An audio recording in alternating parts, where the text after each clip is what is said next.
વિસાવદર ખાતે જૂનાગઢ જિલ્લા સાંસદ સભ્ય રાજેશ ચુડાસમાના હસ્તે નવનિર્મિત સેવા સદનનું લોકાર્પણ કરવામાં આવ્યું હતું, જેમાં વિસાવદર તેમજ આજુબાજુના ગ્રામ્ય વિસ્તારોમાંથી અગ્રણી આગેવાનો અને કાર્યકર્તા બહોળી સંખ્યામાં ઉપસ્થિત રહ્યા હતા।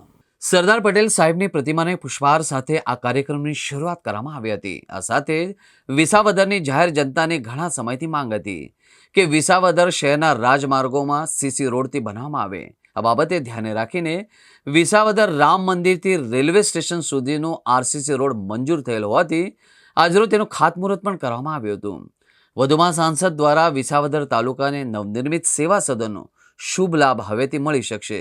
આમ વિસાવદર તાલુકાની બહોળી સંખ્યા વચ્ચે આ લોકાર્પણ કાર્યક્રમ સંપન્ન થયો હતો। વિસાવદર શહેરના મુખ્ય માર્ગના ખાતમુહૂર્ત તેમજ વિસાવદર સેવા સદનના લોકાર્પણ પ્રસંગે આજે મોટી સંખ્યામાં વિસાવદર શહેરીજનો ઉપસ્થિત રહ્યા હતા। ઘણા વર્ષોથી વિસાવદર શહેરના લોકોની માગણી હતી કે મુખ્ય માર્ગ એ સીસી રોડથી મળી અને થાય એવી એમની માગણી હતી।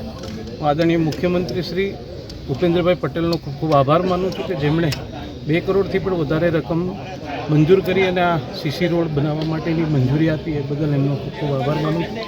વિસાવદરના લોકોને એમનું સેવાનું કેન્દ્ર એટલે કે સેવા સદન આજે એમનું લોકાર્પણ થયું છે। આવનારા સમયમાં લોકો આ સેવા કેન્દ્રના માધ્યમથી પોતાની સુખ સુવિધાઓ પ્રાપ્ત કરી શકે અને એટલા માટે આજે એમનું પણ લોકાર્પણ કરવામાં આવ્યું।